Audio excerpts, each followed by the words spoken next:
নমস্কার, জি 24 ঘন্টায় স্বাগত। ডক্টর স্টক এই বিশেষ অনুষ্ঠানে আমি আত্রি আপনাদের সঙ্গে আছি। দেখুন, মোবাইল আমাদের এখন হাতে সকলের, আমরা অনেকটা বেশি স্ক্রিন টাইম দিই। দিনের একটা বেশিরভাগ সময় আমরা দেখা যায় মোবাইলের মধ্যে আচ্ছন্ন হয়ে রয়েছি। শুধু আমরা যারা কাজের তাগিদে করছি শুধু তারা নয়, শিশু, বয়স্ক, কিশোর কিশোরী সব বয়সী মানুষরা এখন অনেক বেশি মোবাইলের মধ্যে সময় কাটান, স্ক্রিনে সময় কাটান। আর তার এফেক্ট আমাদের শরীরের উপর পড়ছে, শরীরের একটা বিশেষ অংশে পড়ছে, আমাদের চোখের ওপরে পড়ছে। হায়দ্রাবাদের একটা ঘটনা বলি, সেখানে একটি মেয়ে তার দৃষ্টিশক্তি হারায় এবং ডাক্তাররা বলছেন তার অন্যতম কারণ হচ্ছে অন্ধকারের মধ্যে তার অনেক বেশি মোবাইলে এক্সপোজার হয়েছে, সেই জন্য তার দৃষ্টি চলে গিয়েছে। ভাবুন একবার যে কত বড় বিপদের মধ্যে আছি আমরা প্রত্যেকে। সব জানি কি আমরা এই সম্পর্কে, ঠিক কি হতে পারে আমাদের অতিরিক্ত মোবাইল ব্যবহারে বা স্ক্রিনে আমাদের টাইম কাটানোর জন্য? সেখান থেকে বাঁচার কোনো উপায় কি আছে? আমরা কিভাবে আমাদের প্রয়োজনীয়তাটাকে সামনে রেখে আমরা বাঁচতে পারি এই রোগটা থেকে? এটা নিয়েই আমরা আজকে আলোচনা করব। আর খুব স্বাভাবিকভাবেই যখন চোখ নিয়ে আলোচনা করছি, চক্ষু বিশেষজ্ঞরা আমাদের সঙ্গে এই মুহূর্তে স্টুডিওতে আছেন। বিশিষ্ট চক্ষু বিশেষজ্ঞরা তারা তাদের মতামত ব্যক্ত করবেন, পরামর্শ দেবেন। কারা আছেন আমি একটু আলাপ করিয়ে দিয়ে আমাদের সঙ্গে রয়েছেন doctor Souvik Banerjee, professor and head department of ophthalmology, Ramakrishna Mission Seva Pratishthan এবং Vivekananda Institute of Medical Sciences. স্বাগত স্যার আপনাকে। ধন্যবাদ। আচ্ছা, আমাদের সঙ্গে রয়েছেন তারপরে রূপক কান্তি বিশ্বাস। নমস্কার। আচ্ছা, তার পরিচয় আমি একটু দিই। Senior VS surgeon and director, Netralaya, Kolkata. First surgeon তিনি ইন্ডিয়ায়, যিনি রেটিনা ট্রান্সপ্লান্ট সার্জারি করেছেন। আচ্ছা, এরপরে আসি ডক্টর সোহম বসাক, তিনি আমাদের সঙ্গে আছেন। তিনি cornea specialist at Disha I hospitals. আপনাকেও স্বাগত জানাচ্ছি। আমাদের সঙ্গে আছেন ডক্টর তমনাশ বাসু। আচ্ছা, কারেন্টলি তিনি কাজ করছেন consultant at Nethralaya super speciality eye care centre, Kolkata, এবং গ্লোকোমা আর অ্যান্টেরিয়ার সেগমেন্ট ডিজিজ সার্ভিসেস এর ওপরে উনি মূলত তার কাজ করছেন। আচ্ছা, আপনাকেও স্বাগত জানাই। আর ডক্টর সাগ্নিক সূর্য দাস আমাদের সঙ্গে রয়েছেন। ডক্টর সাগ্নিক সূর্য দাস, তিনি consultant cornea and cataract surgeon, specializing in advance and complicated cataract surgeries. তো এই হচ্ছে পরিচয়। আমাদের 5 জন চক্ষু বিশেষজ্ঞ আমাদের সঙ্গে আছেন। তো তাদের কাছ থেকে আমি জানার চেষ্টা করব যে অতিরিক্ত স্ক্রিন টাইম, সেটা মোবাইল হোক, ল্যাপটপ হোক, বা যারা ধরুন আমরা অফিসে কাজ করি, অনেকটা সময় আমাদের কম্পিউটারের উপরে থাকতে হয়, তাদের কি ধরনের সমস্যা হচ্ছে, কেন হচ্ছে, সেইগুলো নিয়ে আমরা আলোচনা করব। ডক্টর সৌভিক ব্যানার্জির কাছে প্রথম প্রশ্ন আমার, যে এই ড্রাই আই এটা ঠিক কি এবং এটা কতটা বেড়েছে? আগের থেকে কত বেশি সংখ্যক পেশেন্ট পাচ্ছেন এই সমস্যা নিয়ে? আর এটা কি মোবাইল, কম্পিউটার এগুলো ব্যবহারের জন্যই হচ্ছে? তাহলে কতটা উদ্বেগের? প্রথমত বলি, department of information and broadcasting সেই তথ্য অনুসারে আমাদের এই মুহূর্তে ভারতবর্ষে 120 কোটি লোকের হাতে ফোন আছে এবং 60 কোটিরও বেশি লোকের হাতে স্মার্টফোন আছে। এবং তার ফলে আমাদের যা ন্যাশনাল স্টাডি হয়েছে তাতে দেখা যাচ্ছে যে 18% থেকে 32% লোকের এই ড্রাই আই ডিজিজ রয়েছে, যেখানে চোখের ওপরের ভাগটি শুকনো হয়ে যায়। দ্বিতীয়ত ইম্পর্টেন্ট ব্যাপার হচ্ছে 14 বছরের নিচে যারা বাচ্চারা, তাদের ক্ষেত্রে ফোনের ব্যবহার অত্যন্ত বেড়ে গেছে। কোনো না কোনোভাবে তারা নেশাগ্রস্তর মতো হয়ে যায় ফোন নিয়ে। তৃতীয়ত, আমরা যদি বড় লোকেদের ক্ষেত্রেও দেখি, মানে বয়স্কদের ক্ষেত্রে একটা নতুন ডিজিজ নাম এসছে, তাকে বলা হচ্ছে নোমোফোবিয়া। অর্থাৎ ফোন না থাকলে আমাদের একটা কিরম কিরম শরীরটা করতে থাকে। আমরা যদি দেখি তাহলে এই মুহূর্তে সকালে ঘুম থেকে উঠে অবধি, রাত্রে শুতে যাওয়ার সময় অবধি সবসময়তেই ফোন আমাদের সঙ্গী। রাত্রে ফোন দেখাটা একটা নেশার পর্যায়ে চলে গেছে। ফোন না দেখলে আমাদের ঘুম আসছে না এবং এর ফলে ক্রমশ ড্রাই আইয়ের যে ব্যাপারটা আমাদের মধ্যে বেড়ে চলেছে। এবং এটা এত ঊর্ধ্বগামী যে আমরা যদি কোনো ডিজিজ বলি তাহলে সেটা একটা সমস্ত লোককে বা কিছু লোককে অ্যাফেকশন করছে at a particular point of time. সেটা ধরুন আমরা বলছি এন্ডেমিক ডিজিজ, তার থেকে একটা বৃহৎ অংশের যে লোক তাকে আমরা বলছি এপিডেমিক, যখন সেটা ছড়িয়ে যাচ্ছে গ্লোবালি তাকে আমরা বলছি প্যান্ডেমিক। কাজে ফোন থেকে যে আমাদের সমস্যা, সেটা এন্ডেমিক থেকে এপিডেমিক হয়ে এখন প্যান্ডেমিক। ড্রাই আইটা কি আর ফ্যাক্টর কি, আমি ডক্টর তমনাশ বাসুর কাছে এটাই জানতে চাইবো যে কি এটা ঠিক কি জিনিস। চোখের সামনের লেয়ারটা মানে কর্নিয়া, তার উপরে একটা খুব স্বচ্ছ একটা টিয়ার ফিল্মের আস্তরণ থাকে। তো এই টিয়ার ফিল্মটা যখনই কম প্রোডাকশন হয় বা কোয়ালিটি যদি খারাপ থাকে, তাহলে পরে যেই সমস্ত মানে একটা ভিশিয়াস সাইকেল শুরু হয়, একটা ইনফ্লামেটরি সাইকেল ওই সারফেসের ওপরে শুরু হয়, তো সেটাকে ড্রাই আই ডিজিজ বলা হয়। ঠিক আছে, এখন এটা বিভিন্ন আমরা খুব চলতি কথায় বলি যে চোখের জল, হ্যাঁ ওই চোখের জল যেটা চোখের জলটা শুকিয়ে যাওয়াটাকেই ড্রাই আই ডিজিজ, এটা একটা মানে গ্রস একটা মানে নোমেনক্লেচারের মধ্যে পড়ছে। হ্যাঁ, তারপরেও এটার বিভিন্ন কারণ আছে। মানে এই টিয়ার ফিল্মটা 3টে লেয়ার দিয়ে তৈরি হয়। একদম সুপারফিশিয়াল লেয়ার যেটা, সেটা একটা লিপিড লেয়ার, সেটাই ইভাপোরেশন মানে যেটা হয় বেশিক্ষণ এসি রুমে তাকিয়ে থাকা বা এই মোবাইলের দিকে অনেকক্ষণ তাকিয়ে থাকা, সেগুলো হলে পরে হচ্ছে আমাদের ব্লিঙ্ক রেটটা কমে যায়, চোখের পাতা পড়ার ফ্রিকোয়েন্সিটা কমে যায়। যখনই পাতা পড়ার ফ্রিকোয়েন্সিটা কমে যাচ্ছে, তখনই এক্সপোজারের জন্য এই লিপিড লেয়ারের মানে ডিটোরিয়েশন হতে থাকে, কোয়ালিটি কম হতে থাকে। তখন এই ইভাপোরেশন যেটা হয়, ইভাপোরেশনের জন্য একটা আবার ওই ইনফ্লামেটরি সাইকেল শুরু হয়, সেটাকেই ড্রাই আই ডিজিজ। এটা একটা মানে লার্জ স্পেকট্রামে ড্রাই আই ডিজিজ বলা হয়। আরও অনেক কারণই আছে, তার মধ্যে কিন্তু যেটা ডক্টর শৌভিক ব্যানার্জি বললেন, মানে একটা মেজর কারণ হচ্ছে এই screen time, excess screen time. অনেক ডিজিজ আছে যেগুলোতে এইগুলোর প্রোডাকশনগুলো কম হয়। লিপিড লেয়ার বা অ্যাকুয়াস লেয়ার বা মিউসিন লেয়ার, 3টে লেয়ার হয়। এই লেয়ারগুলো ওই চোখের সাইডে বিভিন্ন গ্ল্যান্ড থাকে, সেই গ্ল্যান্ডগুলো থেকেই প্রোডাকশনগুলো হয়। সেই গ্ল্যান্ডগুলোর বিভিন্ন ধরনের ডিস্টারবেন্সের জন্য হতে পারে, কিন্তু মানে মেজর একটা ফ্যাক্টর এখনকার দিনে যারা আসছেন আমাদের ক্লিনিকের মধ্যে, অবভিয়াসলি স্ক্রিন টাইমটা বেড়ে যাওয়ার জন্য চোখে টায়ার্ডনেস, চোখ থেকে জল পড়া, চোখে ইরিটেশন, বার্নিং সেন্সেশন, এগুলো সবই এই ড্রাই আই স্পেকট্রামের একটা মানে সিমটমসের মধ্যে পড়ছে। একটা major chunk of patient comes with this complain. ক্লিনিকের অভিজ্ঞতাটা একটু জানবো, কিন্তু ডক্টর দাস আপনার কাছে যেটা প্রশ্ন, যে যেহেতু এই যে মোবাইলের স্ক্রিন টাইম, একটা তো বিশেষ পেশার মানুষ আছেন যাদেরকে অনেক বেশি মোবাইলে থাকতে হয় বা অনেক বেশি স্ক্রিন টাইম দিতে হয়, কম্পিউটারের ক্ষেত্রেও মনিটরে অনেকক্ষণ থাকতে হয়।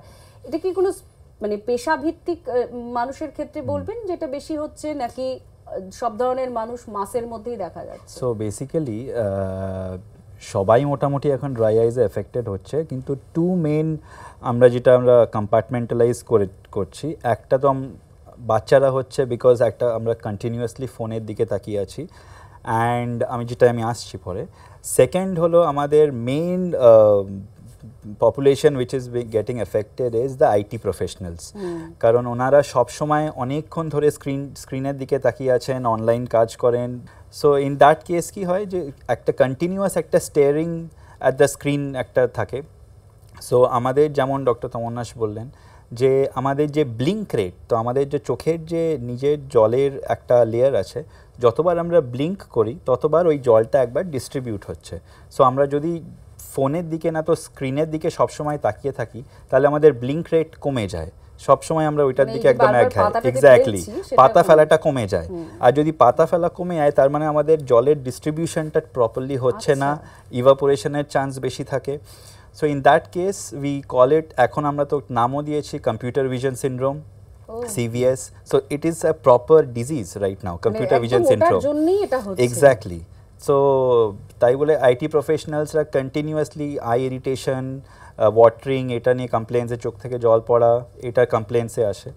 অ্যান্ড এর সঙ্গে সঙ্গে তো আমরা বললাম যেমন বাচ্চাদের এখন একটা র্যাম্পেন্ট ইউজ অফ মোবাইলস হয়ে গেছে। So that is and power, তাই বলে স্পেশালি লাস্ট 2 years ধরে অনলাইন ক্লাসেস শুরু হয়। সো ইটস অ্যাকচুয়ালি এত প্রোগ্রেসিভ হয়ে গেছে লাস্ট 2 years ধরে, যে বাচ্চা ছোটো ক্লাস 2-3 এর সব ছেলেমেয়েরা আসছে -5, -6 পাওয়ার নিয়ে। ইন দ্যাট কেস আমাদের we have to be very careful. আমি এখানে ডক্টর বসাক আপনার কাছে জানবো যে প্রকৃত সমস্যাটা ঠিক কি? যখন আপনি ধরুন এই যে ক্লিনিকের কথা উনি বলছিলেন, যে ক্লিনিকে যখন আসছেন কেউ, আমরা যখন যাচ্ছি তখন কোন পর্যায়ে কি উপসর্গ নিয়ে আপনাদের কাছে যাচ্ছি যখন আর সমস্যাটা থেকে আর বেরোনোর উপায় নেই? ঠিক, তো ড্রাই আইয়ের মানে কমন যেগুলো উপসর্গ যেগুলো নিয়ে পেশেন্টরা আমাদের কাছে আসেন, সেগুলো নানান রকম হতে পারে। কমনলি তারা এসে বলেন যে চোখে সবসময় মনে হচ্ছে করকর করছে, কিছু বালি পড়ে আছে, ঢুকে আছে, সেই রকম মনে হচ্ছে। কেউ বলে যে তারা জ্বালা অনুভব করছে, চোখের ভারী ভাব হতে পারে, সবসময় মনে হবে যে চোখটা একটা ফেটিগড অবস্থায় হয়ে আছে, যে চোখ খোলা রাখতে ইচ্ছা করছে না, চোখ বন্ধ করলে ভালো লাগবে, সেরকম। চোখেও ক্লান্তি আসে, যে সারাক্ষণ যে একটা স্ক্রিনের দিকে তাকিয়ে থাকছে, তাতে কি হয় যে চোখের যে ফোকাস করার যে মাসেলগুলো থাকে সেগুলো আস্তে আস্তে ধীরে ধীরে টায়ার্ড হতে থাকে। তখন সেই ফোকাস করতে পারে না, তো সাময়িকভাবে তাদের দৃষ্টি হয়তো একটু কমে যাচ্ছে, সাময়িক ঝাপসা ভাব, এই ব্যাপারগুলো মনে হতে থাকে। আর একটা আইরনিক্যালি যেটা হয়, অনেকের আবার ড্রাই আই বলছি আমরা, কিন্তু শরীর সেটাকে কম্পেনসেট করার জন্য রিফ্লেক্স টিয়ারিং হয়। তো তারা এসে বলবে যে চোখে অতিরিক্ত জল পড়ছে, সেটাও একটা ড্রাই আইয়ের উপসর্গ। মানে শরীর চাইছে যাতে যে এক্স্যাক্টলি, তো মানে ড্রাই আই বলছে একদিকে, বলছে যে চোখের জল কমে যাচ্ছে, কিন্তু পেশেন্ট বলছে না আমার তো বেশি জল পড়ছে। তো সেই ব্যাপারটাও হয়ে থাকে, মানে চোখে জলও পড়তে পারে, জল পড়া ব্যাপারটাও বেড়ে যায়। মোবাইল থেকে কিভাবে নিজেদের বাঁচাবেন, নিজেদের চোখ কিভাবে বাঁচাবেন, এটা নিয়ে আমরা আলোচনা করছি আমাদের ডক্টর স্টক এই বিশেষ অনুষ্ঠানে। একটা বিরতি নিচ্ছি, বিরতির পর ফিরে আসছি, সঙ্গে থাকুন।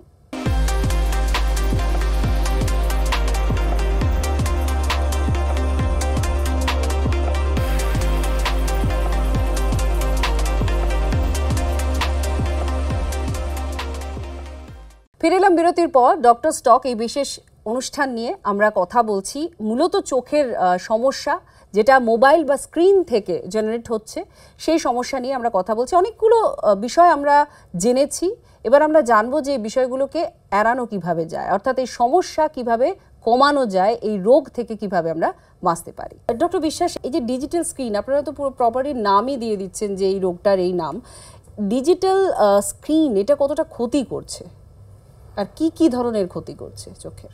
না, যেরকম ডক্টর শাগনিক এক্ষুনি বলছিলেন যে এই ডিজিজটা না ড্রাই আই ডিজিজ স্পেকট্রাম হিসেবে এখন এটা শুরুটা হয়ে গেছে। So dry eye, doctor Basu যেটা বললেন, ড্রাই আই ডিজিজটা একটা, ড্রাই আই ডিজিজ স্পেকট্রামটা পুরোটা একটা। ড্রাই আই লাইক ম্যানিফেস্টেশন, যেটা ডক্টর বসাক এখন বলছিলেন, মানে পেশেন্টের ড্রাই অ্যাকচুয়ালি হয়তো যদি আমরা মেজার করি তাহলে হয়তো ড্রাইনেস নেই, but the patient is symptoms is like dry eye. আচ্ছা, তার একটা প্রধান কারণ হচ্ছে এক্সেসিভ স্ক্রিন। আমরা যদি এই স্ক্রিন ইউজের ব্যাপারটাকে দুটো ভাগে ভাগ করে দিই, একটা বড়দের ক্ষেত্রে, একটা বাচ্চাদের ক্ষেত্রে। বড়দের ক্ষেত্রে কিন্তু আইটি প্রফেশন বা যারা কম্পিউটার নিয়ে স্ক্রিনে সারাক্ষণ কাজ করছেন, এডিটিং, এইসব প্রফেশনাল লোকেদের ক্ষেত্রে তাদের এই ড্রাই আই ম্যানিফেস্টেশনটা বেশি হচ্ছে। বাচ্চাদের ক্ষেত্রে এই যে ডিজিজটা, এটা একটু অন্যরকমভাবে স্ক্রিন ইউজটা অন্যরকমভাবে ম্যানিফেস্ট হচ্ছে। বাচ্চাদের ক্ষেত্রে কিন্তু এতটা ড্রাই আই হিসেবে আসছে না।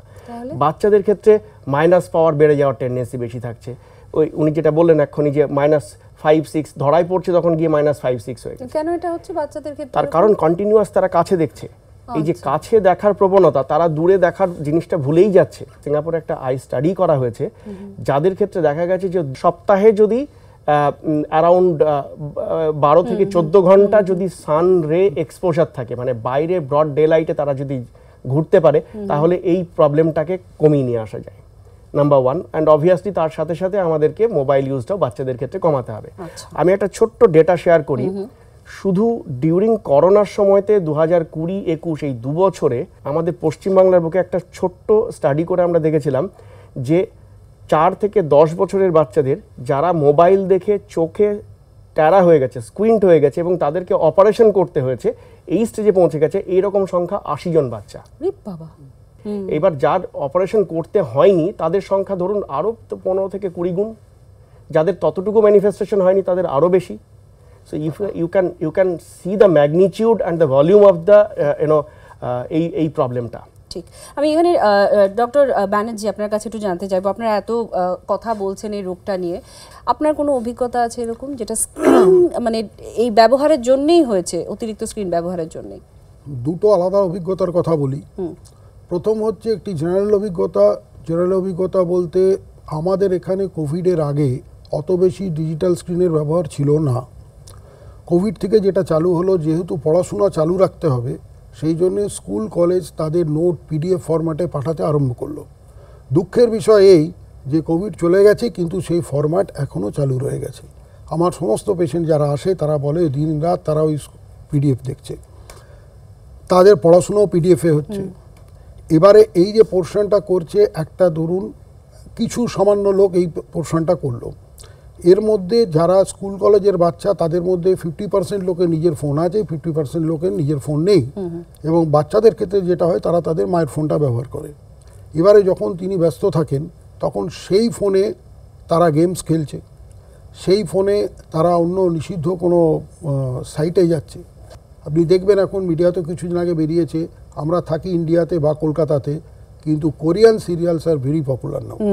তারা সেগুলো দেখছে এবং তারা নিজেকে সেরকমই ভাবছে, ভাবতে ভাবতে সেই যেটা হয় সে রাত্রিবেলাতেও লুকিয়ে লুকিয়ে দেখছে, তার স্কুল কলেজের পারফরমেন্স খারাপ হতে থাকছে, স্কুলে ঘুমিয়ে পড়ছে।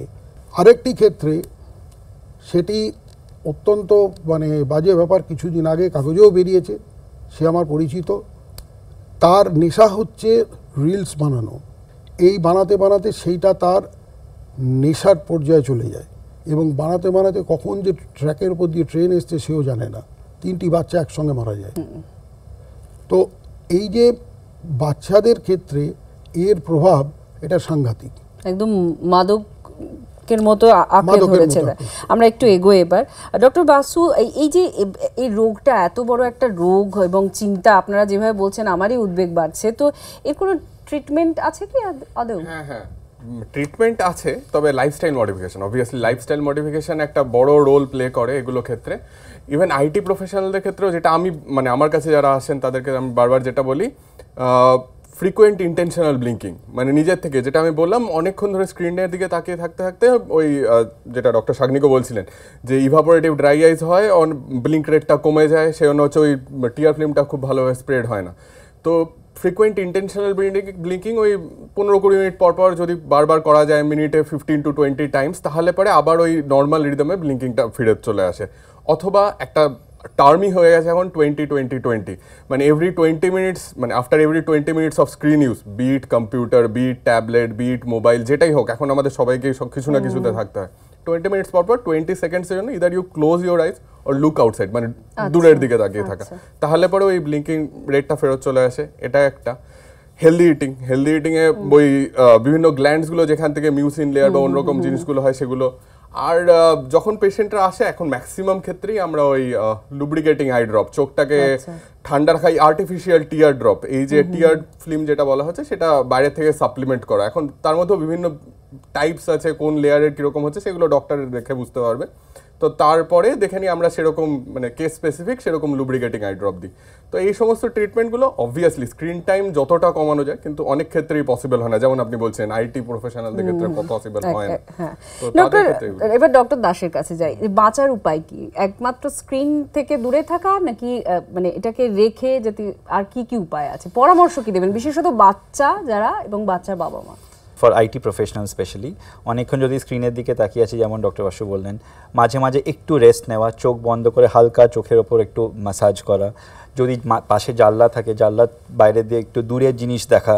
সব কিছু আমরা কাছে দেখে দেখে এত ব্যস্ত হয়ে যাচ্ছি, we forgetting to look out. So এইটা একটা আছে।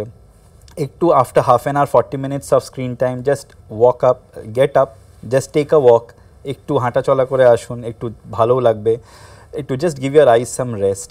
এটা হলো আমাদের profession IT person, specially people who are using a lot of screen. বাচ্চাদের ক্ষেত্রে very very important, avoid unnecessary screen use. যদি দুটো অনলাইন ক্লাস আছেন, যদি মাঝখানে যদি 10-15 মিনিট গ্যাপ পাচ্ছি, তখন আবার আমরা কী করি, মোবাইল ধরে বসে যাই। ওই 10 মিনিটে যাতে মোবাইল না দেখে একটু হাঁটাচলা করি, বাইরে যত আমাদের খেলাধুলা একটু করতে পারবো সেগুলো অনেক বেটার।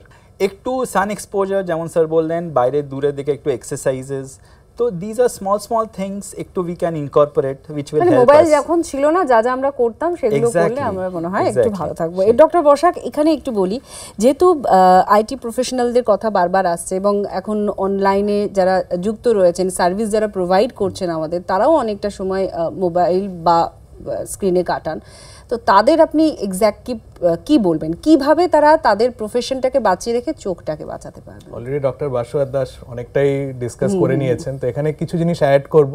ব্লিঙ্কিংটা নিয়ে আমরা এখন প্রচুর জোর দিচ্ছি, কারণ আমরা দেখছি যে ড্রাই আইয়ের অনেকটা রোগ ব্লিঙ্কিং এর উপর নির্ভর করে আছে। আর যাদের আপনি বলছিলেন চোখ দিয়ে জল পড়ছে, এরকম ক্ষেত্রে তারা কি করবে? সেটা তো এই সব ট্রিটমেন্ট করতে করতেই সেটা অটোমেটিক্যালি কমতে থাকে। আর ব্লিঙ্কিং এর এখানে ইম্পর্টেন্ট হচ্ছে কমপ্লিট ব্লিঙ্ক করা। আমাদের যেটা হয়, স্ক্রিন দেখতে দেখতে ইনকমপ্লিট ব্লিঙ্ক হয়, উপরের পাতাটা নিচের পাতা অবধি ঠেকে না। ও মা! তো সেইটা জোর করে করে ব্লিঙ্ক করা, যে আমরা ব্লিঙ্ক করতে ভুলে যাচ্ছি বেসিক্যালি। তো ব্লিঙ্ক করতে হবে। 20-20 রুল যেরকম বললেন, যে সবসময় প্র্যাকটিক্যালি সম্ভব হয় না, তো যখনই সম্ভব হবে একটু চোখ বুজে থাকা বা কিছু দূরের দিকে তাকিয়ে ব্রেক নেওয়া। এছাড়া একটা স্ক্রিন থেকে নির্দিষ্ট দূরত্ব মেনটেন করা, যত স্ক্রিন দূরে থাকবে তত ভালো। একটা 50-60 সেন্টিমিটার দূরে থাকলে খুবই ভালো। তাছাড়া এখন দেখবেন বিভিন্ন চশমা পাওয়া যায়, তাতে অ্যান্টি গ্লেয়ার কোটিং বলুন, ব্লু ফিল্টার কোটিং বলুন, এগুলো লাগালে কিছুটা ওভারঅল চোখের কমফর্ট বাড়ে। আচ্ছা, এই জিনিসগুলো করলে তাহলে তাদের মানে পেশাগত জীবনটা অ্যাটলিস্ট স্বচ্ছন্দ থাকবে, আর যতটা সম্ভব স্ক্রিন দেখা কমানো। আর আমি এখানেই ডক্টর বিশ্বাস আপনাকে দিয়ে শেষ করব, যারা ধরুন এই প্রফেশনে নেই কিন্তু মোবাইল আমরা ব্যবহার করছি, অ্যাভয়েড করতেই পারি, কারণ প্রফেশন থাকলে অ্যাভয়েড করা যায় না। তো আম দর্শকদের আপনি কি বলবেন, কি করণীয়? অভিভাবক হিসেবে তারা কি করবে, তারা নিজেরা নিজেদের চোখ বাঁচানোর জন্য কি করবে? প্রথম কথা হচ্ছে আগে শুরু করতে হবে কিন্তু changes starts from your house. আমাকে নিজেকে বুঝতে হবে কোনটা আমার প্রয়োজন, কোনটা আসক্তি। আজকে এই বড়দের বোঝাটা বেশি জরুরি। আমি একটা উদাহরণ দিয়ে বলি, একজন মা আমার চেম্বারে এসে বলছেন যে ডাক্তার আমার ছেলেকে বলুন, ও সারাক্ষণ মোবাইল দেখছে, প্লিজ একটু বলুন না, নাহলে চোখ খারাপ হয়ে যাবে, বলুন। উনি যখন বলছেন সেই কথাটা আমার দিকে তাকিয়ে বলছেন না, মোবাইলে তাকিয়ে রেখে বলছেন। যদি আমরা না বুঝি, পরের প্রজন্ম সেটা বুঝবে না। ড্রাই আই সাইকেলকে ব্রেক করতে গেলে আমাদের সাইকেল ব্রেক করাটা আগে জরুরি। যে এখানে যদি আমরা বই পড়ি সেটাও কি ক্ষতিকর হবে না? সেটা অনেকটা না, প্রশ্নটা খুব ভ্যালিড এই ক্ষেত্রে। এটার সাথে কম্পারিজন আরেকটা আসে, টিভি দেখা আগে যেটা ছিল বাচ্চাদের ক্ষেত্রে। সো আমি বই পড়াটা বললে অবভিয়াসলি সেক্ষেত্রে ব্লু লাইট এগুলোর এক্সপোজার থাকছে না, স্ক্রিন টাইমটা কমে যাচ্ছে। কিন্তু বই পড়ার ক্ষেত্রে কাছের ভিশনের ব্যাপারটা থেকে গেল। সো বাচ্চাদের ক্ষেত্রে সেক্ষেত্রে ওই যে বাইরের দেখাটা বা বাইরের সানরে এক্সপোজারটা কিন্তু ইম্পর্টেন্ট। ও ক্ষেত্রে আমরা ডিজিটাল স্ক্রিনটাকে সরিয়ে দিতে পারলাম, বাট নিয়ার ওয়ার্কটাকে আমরা সরাতে পারলাম না। সো বই নিশ্চয়ই পড়বে, আমরা আগেও পড়েছি, বই পড়া থাকবে। একটা ব্যালেন্সড লাইফের মধ্যে আমাদেরকে ঢুকতে হবে। হেলদি ফুড, হেলদি লাইফস্টাইল আর হেলদি সমাজ, এটার লক্ষ্যে আমাদেরকে এগোতে হবে। অভিভাবকদের রোল কিন্তু এখানে সব থেকে জরুরি। অসংখ্য ধন্যবাদ। একটা খুব গুরুত্বপূর্ণ বিষয়, যেটা মানে আমরা ছোটোখাটো বিষয়, যে আমরা চোখের পাতাও সম্পূর্ণ ফেলতে ভুলে গেছি, এরকম যে ছোটোখাটো বিষয়গুলো যেগুলো সত্যিই অজানা ছিল, আমরা অজান্তেই মনে হয় এগুলো করছি এখন। কিন্তু কোনটা আসক্তি, কোনটা প্রয়োজনীয়তা, এটা বুঝতে হবে আপনাকেই। আমাদের প্রত্যেকের নিজের নিজের রেসপন্সিবিলিটি আছে নিজেদের চোখ বাঁচানোর, এবং শিশুদেরকেও যাতে তাদের চোখটাও বাঁচানো যায় সেটাও আমাদের একটা বড় দায়িত্ব। তো সকলকে ধন্যবাদ জানিয়ে আমরা এখানেই শেষ করছি। অন্যান্য সব খবরের জন্য দেখতে থাকুন জি 24 ঘন্টা।